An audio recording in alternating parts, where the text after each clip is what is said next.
ഒടുവിൽ നടന്നതെല്ലാം തുറന്നു പറഞ്ഞ് ബിജു സോപാനം. ഈയിടെയാണ് ഉപ്പുമുളകിലൂടെ മലയാളം ടെലിവിഷൻ പ്രേക്ഷകരുടെ മനസ്സുകളിലേക്ക് ഇടം പിടിച്ച ബിജു സോപാനത്തെക്കുറിച്ച് പരക്കെ വിമർശനങ്ങൾ ഉയർന്നത്. എന്നാൽ പല വിവാദങ്ങളോടും ഇതുവരെയും പ്രതികരിക്കാതിരിക്കുകയായിരുന്നു ബിജു സോപാനം.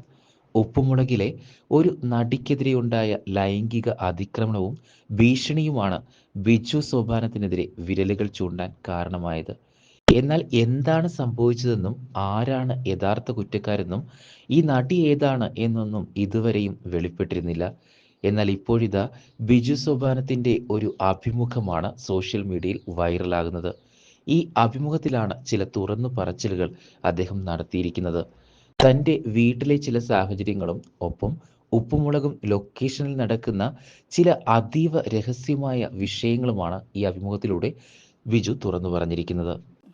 അതായത് ഈ രണ്ടെണ്ണം പിന്നെ അടിച്ചു കഴിഞ്ഞാൽ ഇയാൾ രാത്രി എന്തെങ്കിലും വേലത്തരം കാണിച്ചു കഴിഞ്ഞാൽ അതിൻ്റെ ഇത് രാവിലെയാണ് അഭിനയം കൂടുന്നത്. ആ അതെൻ്റെ അച്ഛനും കഴിക്കുമായിരുന്നു. അപ്പോൾ എനിക്ക് അങ്ങനെ കുറേ ആൾക്കാരെ അറിയാം. അപ്പോൾ രാവിലെ ഇത് ചോദിക്കുമെന്ന് ഭയന്നിട്ട് ഒരു പിന്നെ ഒരു തട്ടിക്കാറുണ്ട്. എന്താ ഇവിടെ പെർഫോമൻസ് ചായ വെള്ളിൽ എന്നുവെച്ചാൽ ഇത് മറക്കണം. കറക്റ്റ്. അപ്പോൾ അങ്ങനത്തെ ഒരുപാട് ആൾക്കാരെ കണ്ടിട്ടുണ്ട്. പിന്നെ എൻ്റെ ഒരു അളിയൻ, ആ എൻ്റെ അളിയൻ ഇതുപോലെ തന്നെയാണ്. ഗൾഫിൽ പോയിട്ട് വന്നിട്ട് അവൻ വർഷത്തിലൊരിക്കൽ വരും. ഉം, വന്നിട്ട് ഫസ്റ്റ് നമ്മൾ എല്ലാ പിള്ളേരും അച്ഛൻ ഇങ്ങനെ നിൽക്കുകയല്ലേ. ഉം, പക്ഷെ ആശം വീട്ടിലൊന്ന് ഇങ്ങനെ കയറി ഉടനെ ഇങ്ങനെ നോക്കിയിട്ട് ടി വി ഇങ്ങനെ എന്താ പൊടി. അപ്പോൾ ഇളയൻ പറയും ഇങ്ങനെ വന്ന് കയറി കൊണ്ട് തുടങ്ങിയില്ല, ഇങ്ങനെ പോയി എന്ന് മനസ്സുകൊണ്ടാണ്. പക്ഷേ സ്നേഹക്കുറവുകൊണ്ടല്ല. ഇപ്പം ഇതിൽ തന്നെ കാണിക്കുന്നില്ലേ, മക്കൾക്ക് മാർക്ക് കുറവാണെങ്കിൽ അച്ഛൻ എന്ത് ചെയ്യും, വടിയെടുത്ത് അടിക്കില്ലേ. ഉം. പക്ഷേ ഈ അച്ഛൻ നെഞ്ചിലിട്ട് അടിക്കും. അടുത്ത പ്രാവശ്യം എങ്ങാനും മാർക്ക് കുറയുമെങ്കിൽ ഞാൻ നെഞ്ചിലിട്ട് ചാവാം. അപ്പം അങ്ങനെ ഒരു അച്ഛൻ വീട്ടിനകത്ത് പ്രശ്നമാണെങ്കിലും നാട്ടുകാർക്ക് ഒരു കൗതുകമാണ്. ആ അതെ, അല്ലേ? ഒരു പ്രത്യേക മനുഷ്യനാണ്. പ്രത്യേക മനുഷ്യൻ.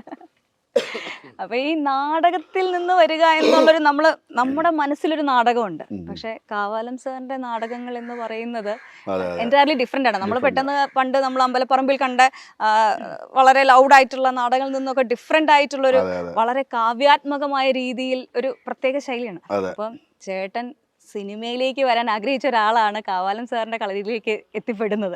സോ ആ ഒരു ഭയങ്കര ഒരു ഡിഫറെന്റ് ആയിട്ടുള്ള ഒരു വേൾഡ് തന്നെയായിരുന്നില്ലേ ആ ഒരു. അത് സിനിമയിൽ അഭിനയിക്കണം എന്നുള്ള ആഗ്രഹത്തോടു കൂടി ആരെ സമീപിക്കണം എന്നൊക്കെ ആലോചിച്ചിട്ടാണ് എൻ്റെ വീടിനടുത്തുള്ള നമ്മളെ അരുണൻ ചേട്ടൻ ആ കാവല സാറിൻ്റെ അവിടെ വീണ വായിക്കുന്നത്. അവിടെ സംസ്കൃത നാടകങ്ങളെന്ന് അറിയാമല്ലോ. ഭാസൻ്റെയും കാളിദാസൻ്റെയും ബോധായനൻ ഭവഭൂതി അങ്ങനത്തെ ഇത് ആൾക്കാരുടെ സംസ്കൃത നാടകങ്ങളാണ് കൂടുതൽ. പിന്നെ സാറിൻ്റെ നാടകം ഒന്നും എനിക്ക് ആദ്യം അറിയില്ലായിരുന്നു. എനിക്ക് അഭിനയിക്കണമെന്ന് താല്പര്യം ഉണ്ടായിരുന്നു. നെടുമുടി വേണുചേട്ടനെ പരിചയപ്പെടുക, ഇത്രയേ ഉള്ളൂ എൻ്റെ ആദ്യത്തെ ഇത്. അപ്പോൾ ഞാനത് അരുണചേട്ടൻ്റെ പറഞ്ഞു. അരുണചേട്ടനെ പോയിട്ട് വേണുചേട്ടനെ പറഞ്ഞു. കാരണം വേണുചേട്ടൻ്റെ അവിടെ വീട്ടിലും വീണ വായിക്കാൻ പഠിപ്പിക്കാൻ അരുണചേട്ടൻ പോകുന്നുണ്ട്. അപ്പോൾ വേണുചേട്ടനെ പറഞ്ഞത് എത്രയും ആഗ്രഹം കൊണ്ട് നടക്കണമെങ്കിൽ അവന് എന്തൊരു ബേസ് വേണം, വെറുതെ ചാൻസ് ചോദിച്ചു നടന്ന കാര്യമില്ല, പണിക്കർ സാറിനോടെ കൊണ്ടാക്കാൻ പറഞ്ഞു. അങ്ങനെയാണ് ഞാൻ പണിക്കർ സാറിനോടെ പോകുന്നത്. പിന്നെയാണ് അറിയുന്നത് നാട്യശാസ്ത്രാനുഷ്ഠിതമായ നാടകമാണെന്നും ഈ തൗര്യത്രിക നാടകം എന്ന് പറയുന്നത് ഗീതവാദി നൃത്തങ്ങൾ കുറേ സംഭവങ്ങളുണ്ടെന്നും പിന്നെ ഈ ഇവരൊക്കെ അവിടെ ഉണ്ടായിരുന്ന ആൾക്കാർ ഭരതഗോപി ചേട്ടനും വേണുചേട്ടനും നമ്മളെ കോസ്റ്റ്യൂം ഡിസൈൻ ചെയ്യണതിന് അറിയുന്ന സാറാണ്. അയ്യോ അത് വലിയ വലിയ കാര്യങ്ങളാണ്. മലയാള സിനിമയുടെ ലെജൻഡ്സ് ഒക്കെ ഒരുമിച്ച്. കൈതപ്രൻ സാറ് അവിടെ ഇങ്ങനെയല്ല, ഫാസിൽ സാറാണ് ആദ്യം തിരുവാഴിത്ത നാടകത്തിൽ ഫാസിൽ സാറും നെടുമുടി വേണുചേട്ടനായിരുന്നു. ഇതൊക്കെ അറിയണം അവിടെ ചെന്നതിന് ശേഷമാണ്. അപ്പം ഇത്രയും വലിയ സ്ഥലത്താണോ ചെന്ന് പെട്ടത് എന്ന് പറഞ്ഞിട്ട് ഇങ്ങനെ ഇപ്പം എല്ലാവർക്കും അവിടെ ബാക്ക്ഗ്രൗണ്ട് ഉണ്ട്. ശിവനാണെങ്കിൽ കൃഷ്ണൻകുട്ടി ആരാമോ ശിവൻ, പിന്നെ ചിലരുടെ അച്ഛൻ കഥകളിക്കാരനായിരിക്കാം, പെൺകുട്ടികളെല്ലാം മോഹിനിയാട്ടം ബേസ് ഉള്ളവരാണ്. അപ്പോൾ ഞാൻ മാത്രം ഒരു ബാക്ക്ഗ്രൗണ്ടൊന്നും ഇല്ലാത്ത, എന്നാൽ നാടകത്തിന് പോകണമെന്ന് പറയുമ്പോൾ അപ്പം തന്നെ വടിയെടുക്കുന്ന വീട്ടുകാരുടെ ഇടയിൽ നിന്നാണ് ഞാൻ പോകുന്നത്. അപ്പോൾ അങ്ങനെ പോയ സമയത്ത് എനിക്ക് പിന്നെ സിനിമ അങ്ങ് മറന്നു. കാരണം പിന്നെ സിനിമ മറന്നു പറഞ്ഞു കഴിഞ്ഞാൽ അവിടെ ഒരു ചെറിയ വേഷം ചെയ്യുന്നത് തന്നെ വളരെ കഠിനാധ്വാനം ചെയ്യേണ്ടി വരും. അപ്പോൾ അതിലൂടെ ശ്രദ്ധിച്ച് പിന്നെ അവിടുത്തെ പ്രധാന വേഷങ്ങൾ ചെയ്തു തുടങ്ങിയപ്പോൾ സിനിമ എപ്പാടെ മറന്നു തന്നെ പറയാം. പിന്നെ സിനിമ വേറെ ലോകത്തേക്ക് പോയതാണ്. പിന്നെ ഇത് യാദൃശ്ചികമായിട്ട് വന്നതാണ്. ഇപ്പൊ ഈ നമ്മളെ ട്രിവാൻഡ്രത്തെ ഒരു ജനറൽ കൾച്ചർ, ഇപ്പൊ വീട്ടില് നാടകത്തിന് കാണാൻ പോയാൽ തന്നെ അടി കിട്ടും എന്നുള്ളൊരു സംഭവമാണ്. അപ്പൊ ഗവൺമെന്റ് ജോലി ഒരെണ്ണം ഒപ്പിക്കുക എന്നുള്ളതായിരിക്കുമല്ലോ വീട്ടിൽ നിന്നുള്ളത്. അപ്പൊ അതിൽ നിന്നും ഈ ഒരു നടനായി എത്തുക എന്നുള്ളത് ഒരു വലിയ ചലഞ്ചാണ്. നമ്മള് അച്ഛനമ്മമാര്, ബന്ധുക്കള്, നമ്മുടെ സമൂഹത്തിൽ അന്നൊക്കെ ഒരു അക്സെപ്റ്റൻസ് ഭയങ്കര പ്രശ്നം തന്നെയായിരുന്നില്ലേ? അപ്പൊ എങ്ങനെയായിരുന്നു ആ സമയം? ആ സമയം എന്ന് പറഞ്ഞു കഴിഞ്ഞാൽ ഞാൻ 21 വയസ്സ് കഴിഞ്ഞപ്പോൾ ഞാൻ പണിക്കർ സാറിൻ്റെ അവിടെ പോയി. പിന്നെ അവിടെ 22 വർഷം അവിടെ നിന്നു പണിക്കർ സാറിൻ്റെ കൂടെ. അപ്പോൾ ഈ കാലയളവിലൊക്കെ കൂടെയുള്ള ആൾക്കാർ ഗവൺമെൻറ് ജോലി, കല്യാണം, വീട് വയ്പ്പ്, ഞാൻ എല്ലാ കല്യാണത്തിനും പോവും, സദ്യ ഉണ്ണും, ഞാൻ തിരിച്ചു വരും.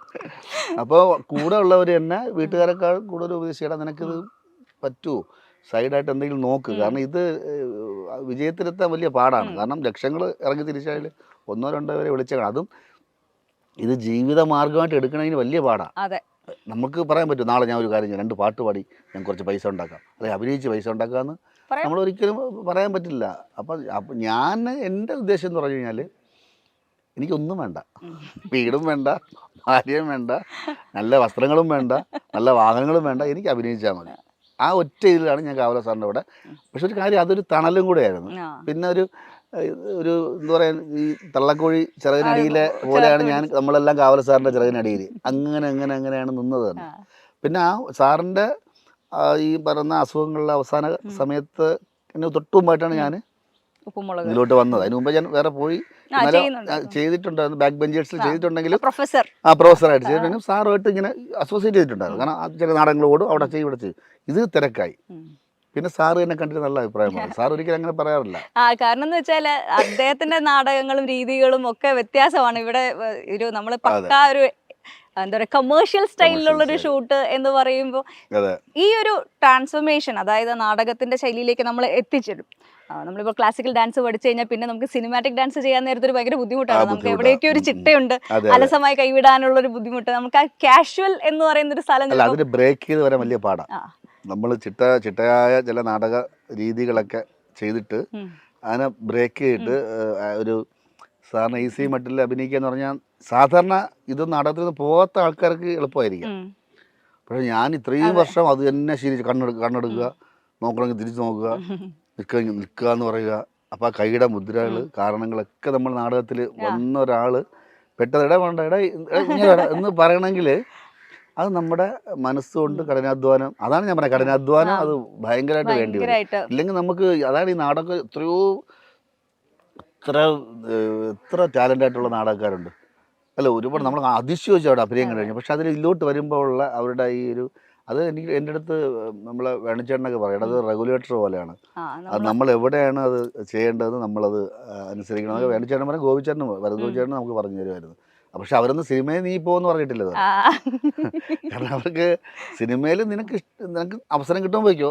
അപ്പൊ ആ സിനിമയ്ക്ക് വേണ്ടി നാടകം ചെയ്ത് ചവിട്ടുപടിയായിട്ട് നാടകം ചെയ്യരുത്. നാടകം നമ്മുടെ ഒരു ഇതായിട്ട് അങ്ങനെ നിൽക്കുക എന്ന് പറയുന്നത്. ഇപ്പോൾ നമ്മളെ ഉപ്പുമുളകിൻ്റെ ഏറ്റവും വലിയ കമൻസ് എടുത്ത് നോക്കിക്കഴിഞ്ഞാൽ ഞാൻ കാണുന്നൊരു കമൻ്റ് എന്ന് പറയുന്നത് മലയാള സിനിമ ആവശ്യത്തിന് ഉപയോഗിക്കാത്ത നടൻ എന്നാണ്.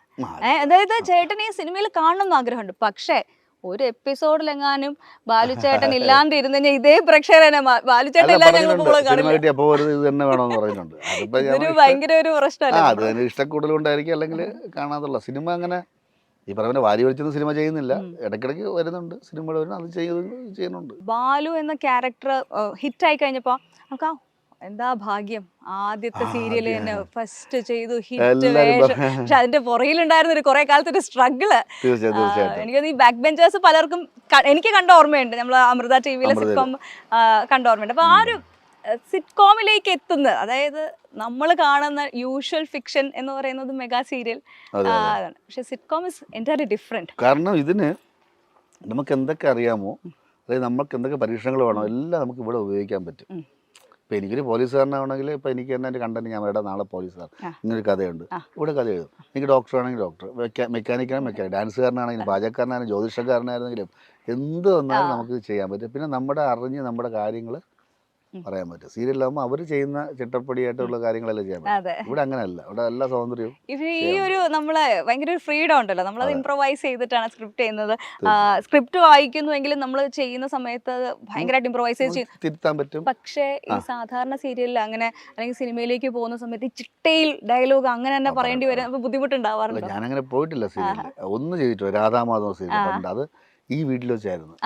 എൻ്റെ വൈഫായിട്ട് അഭിനയിച്ചത് വിദ്യുജ മേനോനായിരുന്നു. പക്ഷെ അത് പുറത്തിറങ്ങിയിട്ടില്ല. അത് മനീഷ് ഷൊണൂണായിരുന്നു എൻ്റെ. അപ്പം എനിക്ക് അന്നത് ചെയ്തെങ്കിലും എനിക്ക് അതിനോട്, കാരണം നമ്മളിപ്പം സംസാരിക്കണമെങ്കിൽ സീരിയലാകുമ്പോൾ ഞാനിങ്ങനെ സംസാരിക്കേണ്ടി വരും. ക്യാമറ നോക്കി ഇവിടെ ആൾ നിൽക്കും, ഇയാളോട് പറയേണ്ടത് അത് ആ ഒരു രീതിയാണ്. അത് മോശം ഇല്ലല്ലോ, മോശം ലൈഫ് നമുക്ക് പറയാൻ പറ്റില്ല. കാരണം അത് കേട്ട് പറയല്ലേ. ആരും സീരിയൽ ആരും അവർക്ക് ഒരു ദിവസം ഇത്ര എപ്പിസോഡ് അടിച്ചു തീർക്കണമെന്നുണ്ട്. അപ്പം പിന്നെ എല്ലാം കാണാൻ പഠിച്ച് പറയിക്കാനുള്ള സമയമൊന്നും അവർ തരില്ല. അപ്പം നമ്മൾ കേട്ട് പറയുമ്പോൾ എന്തായിരുന്നാലും അത് ലിസ്ണിംഗ് ഒരു പ്രോസസ്സ് വേറെ എന്നാലും അതിലും ചെയ്യുന്ന മിടുക്കന്മാരുണ്ട്. പക്ഷെ നമുക്ക് എന്താ അത് സൂട്ടാവില്ല, അവിടെ ചെന്നാൽ പരാജയമായിരിക്കും. ഒരു ഭയങ്കര ഒരു അടുക്കി നമ്മളൊരു കെട്ടി ഇട്ടിട്ട് ചെയ്യുന്ന പോലത്തെ ഒരു ഫീൽ ആയിരിക്കും അല്ലേ.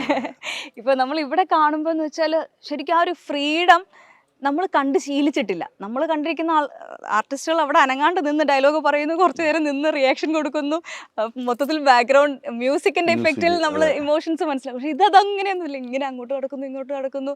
അപ്പോൾ ഈ ഒരു ഷൂട്ടിംഗ് പ്രോസസ്സ് എങ്ങനെയാണ്? കാരണം നമ്മുടെ പ്രേക്ഷകർക്ക് പലർക്കും ഇത് അറിയില്ല. അവർ നോക്കുമ്പോൾ അതൊരു വീട് മൊത്തം ഇങ്ങനെ നടക്കുന്നു, ഈ വീടിനകത്തുള്ള കഥാപാത്രങ്ങളെയും കംപ്ലീറ്റ് ബന്ധങ്ങളെയും എല്ലാവർക്കും അറിയാം. അത് ഇതിന്റെ ഈ ഷൂട്ടിംഗ് പ്രോസസ്സ് കാരണമാണ് എന്നാണ് എനിക്ക് തോന്നിയിട്ടുള്ളത്. അപ്പൊ അതിനെ പറ്റി ഒന്ന് പറഞ്ഞുതരാമോ? ഷൂട്ട് ഞാൻ നേരത്തെ പറഞ്ഞ പോലെ പഠിച്ചു മറന്ന് ചെയ്യുക എന്നുള്ളൊരു സംഭവമാണ് ചെയ്യുന്നത്. ഇപ്പോൾ നമ്മുടെ ഒരു സംഭവം കൺവേ ചെയ്യാൻ വേണ്ടി നമ്മളെന്ത് ഭാഷ ഉപയോഗിക്കും അല്ലേ? അത് ഹിന്ദി ആയിക്കോട്ടെ, അപ്പം കാര്യം അറിഞ്ഞിരുന്നാൽ നമുക്ക് ഏത് ഭാഷയും നമുക്ക് മനസ്സിലാവും.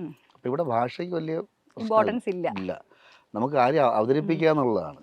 അപ്പോൾ നമ്മൾ എന്താണ് അവതരിപ്പിക്കേണ്ടത്, ദേഷ്യം വന്നു കഴിഞ്ഞാൽ ദേഷ്യം, അതിന് ചിട്ടയായി നേരത്തെ പറഞ്ഞ പോലെ അതിർ വരമ്പുകളോ പിടിച്ചു നിർത്തിയോ, പിന്നെ ഈ ടെക്നിക്കൽ പരമായിട്ടുള്ള സംഭവങ്ങൾ അധികം അതിൽ കടന്നു കയറുന്നില്ല എന്നുള്ളതാണ്. ഇപ്പം നമ്മൾ ഒരു കാര്യം പറയട്ടെ, ക്യാമറയ്ക്ക് വേണ്ടി അവരുടെ അല്ല, നമുക്ക് വേണ്ടി ക്യാമറ.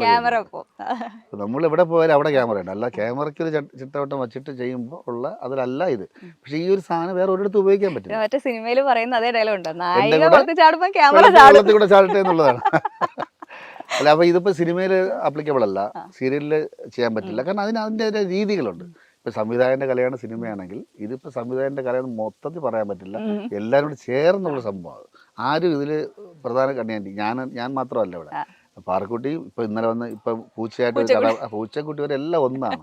ഡയറക്ടർ ഒന്നാണ്, സ്ക്രിപ്റ്റ് റൈറ്റർ ഒന്നാണ്, എല്ലാവരും ക്യാമറമാന് എല്ലാവരും ഒന്നിച്ച് നിന്നാൽ മാത്രമേ ഈ സംഭവം നടക്കത്തുള്ളൂ. ശരിക്കും ഈ പിള്ളേരൊക്കെ ഉണ്ടല്ലോ, നമ്മളിങ്ങനെ എന്താ പറയുക, പിള്ളേരങ്ങ് വളർന്നു വരുന്നത് അങ്ങ് കാണുമായിരുന്നു. ശരിക്കും നമ്മുടെ ഫാമിലിയിലെ മക്കളൊക്കെ വളർന്നു വരുന്ന പോലെ കേശുവും ശിവാനിയും ലച്ചും ഒക്കെ വളരുക. ഇപ്പം ആ ഒരു ഭയങ്കര അടുപ്പമുണ്ടല്ലോ. ഇപ്പം നിങ്ങൾ ഇത്രയും വർഷമായിട്ട് ഒരുമിച്ച് ചെയ്യുകയാണ് ഒരു ഫാമിലി ആയിട്ട്. ആ ബോണ്ടിങ്, വർക്ക് എന്നുള്ളത് മാറി, വർക്കിന്റെ ഒരു സ്റ്റേജ് കഴിഞ്ഞല്ലോ. കറക്റ്റ് അറിഞ്ഞത് കൊറോണ സമയത്തായിരുന്നു. നമ്മൾ അല്ലെങ്കിൽ പിന്നെ ഞാൻ പോയിട്ട് ഒരു 4 ദിവസം 5 ദിവസം കഴിയുമ്പോൾ തിരിച്ചു വരും. വീട്ടിൽ 6 വർഷം നിൽക്കാറുള്ളൂ, ഏറ്റവും കൂടുതൽ നിൽക്കാറുള്ളൂ 5 ദിവസം 6 ദിവസം. അപ്പം പിന്നെ അത്രയും ഇതൊന്നുമില്ല. പക്ഷേ ഈ കൊറോണ സമയത്ത് എല്ലാവർക്കും ഭയങ്കരമായിട്ട് മിസ് ചെയ്തു. പിന്നെ അപ്പോൾ അവിടെ ഇരുന്ന് നമ്മൾ ഓരോ സീൻ ഷൂട്ട് ചെയ്ത് അയച്ചു കൊടുത്തിട്ട് അങ്ങനെ എഡിറ്റ് ചെയ്ത് സീനുകളാക്കി പോയിട്ടുണ്ട്. അപ്പോഴാണ് മനസ്സിലായതല്ലേ എത്രത്തോളം ആ കണക്ഷൻ ഉണ്ട് എന്നുള്ളത്. പിന്നെ പിള്ളേർ വേറെ ഒന്നുമല്ല, ഈ പിള്ളേർ പഠിക്കാനും മിടുക്കന്മാരാ ഇവരെ. പിന്നെ ഒരു കാര്യം, പാഠപുസ്തകത്തിലൂടെ മാത്രമല്ല അവരുടെ അറിവ്, ഈ സ്ക്രിപ്റ്റ് വൈസ് എഴുതുമ്പോൾ എന്തൊക്കെ അനുഭവങ്ങൾ, ജീവിതാനുഭവങ്ങളും കൂടെ അവർ പഠിക്കുകയാണ്. പല പല സാഹചര്യങ്ങളിലോട്ട് പോവില്ല. പിന്നെ അവർ അതുകൊണ്ട് പിന്നെ കുട്ടിത്വം അവരുടെ പോയി എന്ന് വേണം പറയാം. അങ്ങനെ ഒരു സംഭവം കൂടെ അവർക്കുണ്ട്. ഒരു കുട്ടികളല്ല, ഒരു കുട്ടിയെ പ്രായത്തിലെ അപ്പൊ എനിക്ക് വീട്ടിൽ ചെല്ലുമ്പോൾ എൻ്റെ മോള് വളരെ സൈലന്റ് ആണെന്ന് എനിക്ക് തോന്നും. ഞാൻ ഇവളൊന്നും സംസാരിക്കാത്ത. പക്ഷേ സാധാരണ പിള്ളേർ അങ്ങനെയാണ്. ഇതങ്ങനെയല്ല. ഇപ്പൊ ഞാൻ പറയട്ടെ, ഇപ്പൊ കേശു ഇരിക്കുക, സെറ്റിലിരിക്കുക, ഇപ്പോഴുള്ള കാര്യമല്ല, ഒരു 1, 2, 3 വർഷങ്ങൾക്ക് മുമ്പുള്ള കേശുവിനെ ഞാൻ പറഞ്ഞു. കേശു ഇരുന്നിട്ട് ഒരാൾ വരെയാണ്, അയാൾക്ക് ഒരു 10-60 വയസ്സുണ്ടെന്ന് വിചാരിക്കും. വന്ന ഉടനെ ഇപ്പം നമ്മൾ സാധാരണ പിള്ളേരാകുമ്പോൾ ഇരിക്കുമ്പോൾ ചിരിക്കും. അപ്പം ആ പുള്ളിയിൽ ചോദിക്കുക, മോനെ നന്നായിട്ട് അഭിനയിക്കണം കേട്ടോ, എന്താ പേര് മോനെ? അത് അൽസാബിത്ത്. അതാണല്ലേ ഒറിജിനൽ പേര്? ശരി ശരി, ഓക്കെ, ഇതല്ലേ? പക്ഷെ കേശു അതല്ല. കേശുവിന് ഇരുന്നിട്ട് എന്താ പേരെന്താ? എൻ്റെ പേര് നാരായണൻ. ഓക്കെ, എന്ത് ചെയ്യുന്നു ഇവിടെ? പെൻഷനായോ? ഓ, സുഖമാണോ? ഫാമിലിയൊക്കെ സുഖമായിരിക്കണോ? Okay okay. ഇതാണ് അവൻ. കാരണം തിരിച്ചടിച്ച് അവൻ കാരണവരെ അല്ല, അങ്ങനെയാണ് ഇവിടുത്തെ കാര്യങ്ങൾ. ആദ്യം കാരണം എന്ന് വെച്ചാൽ കുട്ടികളാണ് എന്നുള്ള രീതിയിൽ അവിടെ ഫാമിലി മെമ്പേഴ്സ് എന്നുള്ളതേ ഉള്ളൂ, വലിയവർക്കൊപ്പം തന്നെയാണ്. നമുക്ക് ചില സമയത്ത് ഈ പറഞ്ഞ കമന്റ്സിന്റെ ഇടയിൽ കുട്ടികൾ ചെറിയ ഞാൻ പറയട്ടെ, അത് പറയിപ്പിക്കുക തന്നെയാണ്. കച്ചവടമല്ലേ ഇത്? ഞാൻ പറയട്ടെ, ബോവനും മോളിൽ കൂടെ ഒരു സമകാലീന പ്രശ്നങ്ങളും രാഷ്ട്രീയ കാര്യങ്ങളൊക്കെ ചർച്ച ചെയ്ത് ബോവനും മോളിയാണല്ലോ. ഈ കുട്ടികളുടെ പറയുമ്പോൾ അതിനൊരു അത് നമുക്ക് കേൾക്കാനൊരു അത് കച്ചവടം തന്നെയാണ്. അതങ്ങനെ പറയിപ്പിക്കാൻ പറ്റൂ എന്തായിരുന്നാലും. ഈ കൂട്ടത്തില് ഏറ്റവും വലിയ വേന്ദ്രൻ അല്ലെങ്കിൽ വേന്ദ്രത്തെ ആരാ? കേശുവാണ് ചില എല്ലാം കൂടെ വിളിച്ച് പൊട്ടത്തരങ്ങളെ വിളിച്ച് പറയുന്നതും. എന്നാൽ കേശുവാണ് കൂടുതലും നിൽക്കുക. ബാക്കിയല്ല ഇപ്പം പാർക്കുട്ടി ഈ ഇടയ്ക്ക് ഇതുപോലെ ഏതോ ഫിലിം മാഗസീൻ എന്തോ വന്നപ്പോൾ നമ്മൾക്കൂടെ വേറെ ഷൂട്ടായിരുന്നു. ഇവിടെ വെച്ച് ഷൂട്ട് ചെയ്യണു. ഞാൻ നോക്കിയാൽ പാർക്കുട്ടി അങ്ങോട്ട് ഇൻസ്ട്രക്ട് ചെയ്യണം, അവിടെ നിന്ന് എടുത്താൽ മതി, ഞാൻ ഇവിടെ വരുമ്പോൾ ഞാൻ കൈ കാണി അപ്പോൾ കട്ട് ചെയ്യണേ, അന്ന് കാണിച്ചു തരണം എനിക്ക് എടുത്തത്. ഇവിടെ ആൾക്കാർ പറയണത് കേട്ടിട്ട് അതുപോലെ അപ്പം എല്ലാം ഇവിടത്തെ ആയി. ഈ പുറത്തിറങ്ങുമ്പോൾ ഇവർ എങ്ങനെ ജീവിക്കും എനിക്കറിയില്ല. ഈ നമ്മുടെ ഉപ്പുമുളകിന്റെ പല എപ്പിസോഡുകളിലും വന്നിട്ടുള്ള പല കാര്യങ്ങളും നിങ്ങളുടെയൊക്കെ ലൈഫുകളുടെ എവിടെയെങ്കിലും ഒക്കെ ഉണ്ടായതാണ്. ഇപ്പൊ ഒരു തേങ്ങ തലയിൽ വീണ കഥ ഞാൻ കേട്ടിട്ടുണ്ട്. റിയൽ ആയിട്ട് ചേട്ടന്റെ തലയിൽ തേങ്ങ വീണ അത് ഒന്ന് ഓർക്കാവോ? ഒരാളടുത്ത് ഞാൻ പറഞ്ഞു, ഞാൻ വിജയന്റെ ഇന്റർവ്യൂ എടുക്കാൻ വരികയാണെന്ന് പറഞ്ഞപ്പോ എന്റെ അടുത്ത് ആദ്യം പറഞ്ഞത് ആ കഥ ചോദിക്കണം കേട്ടോ. അത് എന്നറിയാമോ, പണ്ട് കൊച്ചിലെ പാല് വാങ്ങാൻ വേണ്ടി അപ്പുറത്ത് പോകും. അപ്പോൾ ഞാൻ പാലും വാങ്ങിയിട്ട് വരുന്ന വഴിയിൽ ഇങ്ങനെ അട്ടി വരിക. അപ്പോൾ ഒരു ഓല വന്ന് വീണ്. അപ്പോൾ ഓല വീണത് ഇങ്ങനെയല്ല, ഇങ്ങനെയാണ് വീണത്, കുത്തി. അപ്പം ഇത്രയും ഓല ഇങ്ങനെ മുകളിൽ കിടക്കില്ലേ. അപ്പം ഇങ്ങനെ പിറകോട്ടൊന്ന് ഓടിയിട്ട് ഹൈ ജമ്പ് ഇങ്ങനെ ഓടിക്കിടന്ന് ഓല മറി കിടന്ന് ഓലയുടെ മുകളിലെത്തിയതും കരിക്കാണെന്ന് കരിക്കോ തേങ്ങ ഒന്ന് വീട് അവിടെ കിടക്കി കുറച്ച് ഇങ്ങനെ കിടന്ന് പതുക്കെ എണീറ്റ് വീട്ടിൽ വന്നപ്പോൾ ഇവിടെ ഇങ്ങനെ ഒരുമാതിരി നീര് മുഴച്ചിരുന്നു. അങ്ങനെ ഹോസ്പിറ്റലിൽ കൊണ്ടുപോയി തടവി. അപ്പോൾ പല സമയത്ത് സ്കൂളിലായിരുന്നാലും അവസാനം ഞാൻ മരക്കാറിൽ ജോലി കിട്ടി എനിക്ക്. മരക്കാർ മോട്ടോഴ്സ് അവിടെ മാനേജറുടെ അടുത്ത് പറഞ്ഞു എന്താ താമസിച്ചു, എനിക്കൊന്നും കിട്ടിയില്ല. ഞാൻ സാർ ഇന്നലെ തലേ തേങ്ങ വീണു, എനിക്ക് ഒന്നും കിട്ടിയില്ല, കള്ളം പറയാൻ ഒന്നും കിട്ടിയില്ല. ഞാൻ ഇന്ന് വയ്യാതെ സാർ ഇവിടെ സൈഡിൽ പിന്നെ തലേ തേങ്ങ വീഴുന്നതെന്ന് പറഞ്ഞുകൊണ്ട് എല്ലാവരും അവൻ്റെ തലേ തേങ്ങ വീഴുന്നവനെ ഉള്ളത്. അങ്ങനെ അതിവിടെ എപ്പിസോഡൊക്കെ ആക്കിയിട്ടുണ്ട് തലേ തേങ്ങ വീഴുന്നത്.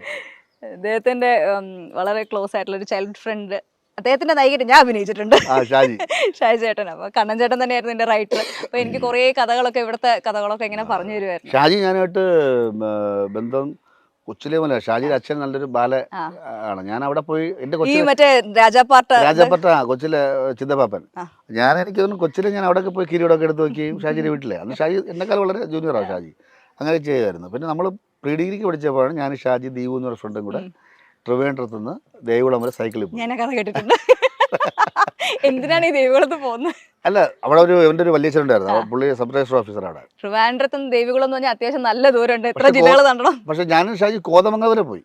അവിടുന്ന് അങ്ങോട്ട് വിട്ടില്ല. ആൾക്കാർ പറഞ്ഞ ആന ഇറങ്ങും, അതുകൊണ്ട് സൈക്കിളും കൊണ്ട് പോകണ്ട. കോതമംഗലത്ത് നിന്ന് ബസ്സിൽ പോയി ദേവികുളത്ത്. ഒരു ക്രിസ്മസ് സമയമായിരുന്നു. അവിടെ കരോളിലും പങ്കെടുത്ത് തിരിച്ച് നമ്മൾ ട്രിവാൻഡ്രത്ത്. ഇത് എത്ര പ്രായമുള്ളപ്പോഴാണ്? അതിപ്പോൾ എനിക്കൊരു 18-19 വയസ്സ്. പൊതുജനം പലവിധമാണല്ലോ. അപ്പൊ പുറത്തിറങ്ങി നടക്കുന്ന സമയത്ത് ഏറ്റവും കൗതുകരമായിട്ട് തോന്നിയിട്ടുള്ള ഇപ്പൊ ഒരു എക്സാമ്പിൾ പറയുകയാണ്, ചിലർക്ക് മനസ്സിലായിട്ട് എവിടെയോ കണ്ടുപരിചയമുണ്ടെന്നുള്ള അംഗീകരിക്കാത്തൊരു സംഭവം ഉണ്ട്. അത് ഞാൻ പറഞ്ഞിട്ടുള്ള തന്നെ. നമ്മുടെ അവിടെ പറയും ട്രിവാൻഡ്രത്ത് ചിലപ്പോൾ നമ്മൾ വരുമ്പോൾ പറയും, നമ്മുടെ മലബാർ ഏരിയ കുഴപ്പമില്ല, മലബാർ കോഴിക്കോട് ഭയങ്കര സ്നേഹം പ്രകടിപ്പിക്കുന്ന ആൾക്കാരാണ്. ട്രിവാൻഡ്രത്ത് വരുമ്പം പറയും അളിയ മറ്റവൻ പറഞ്ഞോണ്ട് മറ്റവെന്നൊക്കെ പറഞ്ഞോളായി. ഇത്രയും വയസ്സായി 19 വയസ്സ് കഴിഞ്ഞ് മറ്റവൻ പറഞ്ഞു മൈൻഡ് ചെയ്യല്ല.